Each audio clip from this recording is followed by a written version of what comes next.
नमस्कार, मैं हूं आशीष और आप देख रहे हैं आशीष कॉमर्स क्लासेस। मेरे प्रिय साथियों, हम लोग अपने वीडियोस में बात कर रहे थे मार्केटिंग प्रैक्टिसेस इन इंडिया की, भारत में विपणन व्यवहार। हम लोग इस वीडियो की श्रृंखला में आज समझेंगे कि अंतर्राष्ट्रीय विपणन वातावरण क्या होता है, यानी इंटरनेशनल मार्केटिंग एनवायरनमेंट किसे कहते हैं।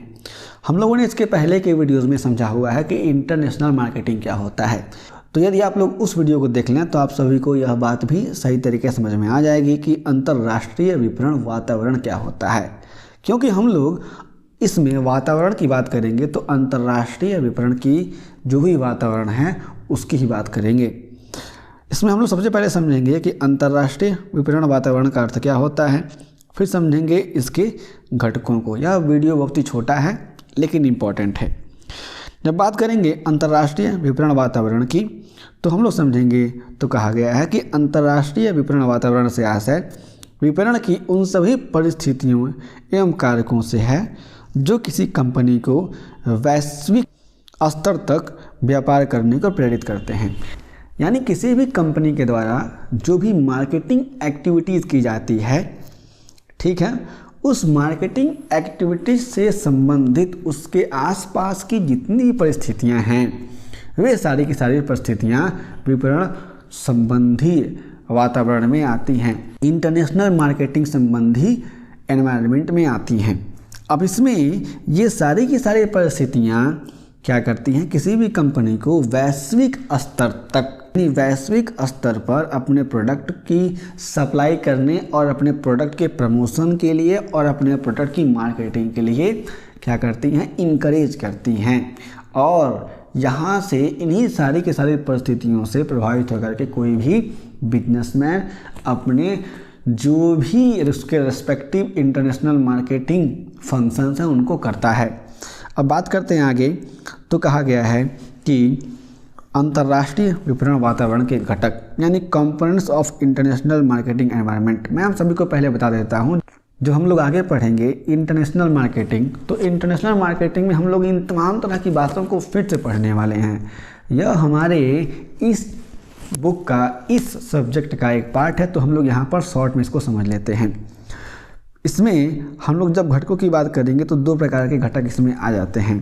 पहला है आंतरिक तत्व यानी इंटरनल फैक्टर्स या फिर आंतरिक घटक, जिसको हम लोग कह सकते हैं ए, और बी यानी दूसरा है बाह्य वातावरण, एक्सटर्नल एनवायरनमेंट या फिर एक्सटर्नल फैक्टर्स या फिर एक्सटर्नल एलिमेंट्स भी कह सकते हैं इसको हम लोग। जब हम लोग आंतरिक फैक्टर्स की बात करेंगे, आंतरिक तत्व की बात करेंगे, तो इसमें हमारे पास कुछ 5 चीज़ें आ जाती हैं। इन्हीं सारे के सारे इंटरनल फैक्टर्स की वजह से कंपनियां आगे बढ़ पाती हैं। पहला है वित्तीय संसाधन यानी फाइनेंशियल रिसोर्सेज कितनी हैं कंपनी के पास। दूसरा है मानव संसाधन, ह्यूमन रिसोर्सेज किस तरीके से यूटिलाइज किए जा रहे हैं किसी भी रेस्पेक्टिव कंपनी के द्वारा अपने मार्केटिंग ऑब्जेक्टिव्स को ध्यान में रख करके। तीसरा है नेतृत्व एवं कंपनी के उद्देश्य यानी leadership and objectives of the company. Company का लीडरशिप कैसा है, कंपनी के जो भी हेड ऑफ मैनेजमेंट हैं वे कैसे हैं, डायरेक्टर्स कैसे हैं, कंपनी का जो भी सीईओ है वह कैसा है, उसकी लीडरशिप क्वालिटी कैसी है। इसके साथ ही साथ यह देखा जाता है कि कंपनी किन किन ऑब्जेक्टिव्स को ध्यान में रख करके अपनी मार्केटिंग की सभी क्रियाएं कर रही है। ठीक है। चौथा है अनुसंधान एवं विकास यानी रिसर्च एंड डेवलपमेंट। तो रिसर्च एंड डेवलपमेंट का भी काम किया जाता है कंपनी के द्वारा अपने मार्केटिंग को सुधारने के लिए और इंटरनेशनल मार्केटिंग को अपने एनवायरनमेंट के अनुसार सही करने के लिए। पांचवा है कंपनी की छवि यानी इमेज ऑफ कंपनी। कंपनी की छवि कैसी है मार्केट में, लोग क्या परसेप्शन रखते हैं कंपनी के बारे में, क्या विचार करते हैं, उनके मन में क्या बात आती है कंपनी को देख करके, कंपनी के लोगो यानी ब्रांड इमेज को देख करके, ये बात भी उसके लिए इंटरनल फैक्टर्स में आ जाता है मार्केटिंग के पर्सपेक्टिव से। आगे बात करते हैं बी यानी बाह्य जो भी घटक हैं उनकी या फिर बाह्य वातावरण की, एक्सटर्नल एनवायरनमेंट की। तो इसमें भी कुछ मैंने 5 बातों को शामिल किया हुआ है। पहला है आर्थिक वातावरण यानी इकोनॉमिक एनवायरनमेंट। इकोनॉमिक एनवायरनमेंट क्या है कंट्री का, ये भी बहुत ही मायने रखता है। सोशलिस्ट है या फिर कैपिटलिस्ट है या फिर मिक्स्ड इकोनॉमी है। तो जहाँ पर इंटरनेशनल मार्केटिंग इम्प्लीमेंट हो रहा है तो वहाँ पर किस तरह की इकोनॉमी है, इस बात को भी रखा जाता है ध्यान। दूसरा है जनसांख्यिकीय वातावरण यानी डेमोग्राफिक एनवायरनमेंट।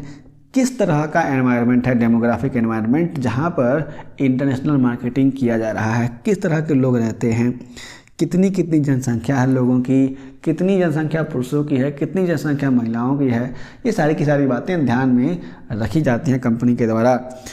तीसरा है सामाजिक एवं सांस्कृतिक वातावरण यानी सोशल एंड कल्चरल एनवायरनमेंट। किस तरह से लोग अपने सोशल और कल्चरल एनवायरनमेंट को लेकर के रिएक्ट करते हैं, रेस्पॉन्ड करते हैं, ये बात भी कंपनी सोचती है और इनका एनालाइज करती है। चौथा है राजनीतिक वातावरण यानी पॉलिटिकल एनवायरनमेंट। क्या पॉलिटिकल एनवायरनमेंट कंपनी के अनुकूल है, कंपनी के फेवर में है कि नहीं है, ये बात भी समझने योग्य है।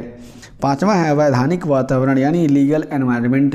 क्या क्या लीगल डॉक्यूमेंटेशंस फॉलो करने पड़ेंगे कंपनी को अगर वह कंपनी इंटरनेशनल मार्केटिंग में जाती है। तो सारी की सारी बातें ध्यान में रखी जाती हैं इंटरनेशनल मार्केटिंग एनवायरनमेंट के पर्सपेक्टिव से। मेरे प्रिय साथियों, इस छोटे से वीडियो में हमने समझा कि अंतर्राष्ट्रीय विपणन वातावरण क्या होता है।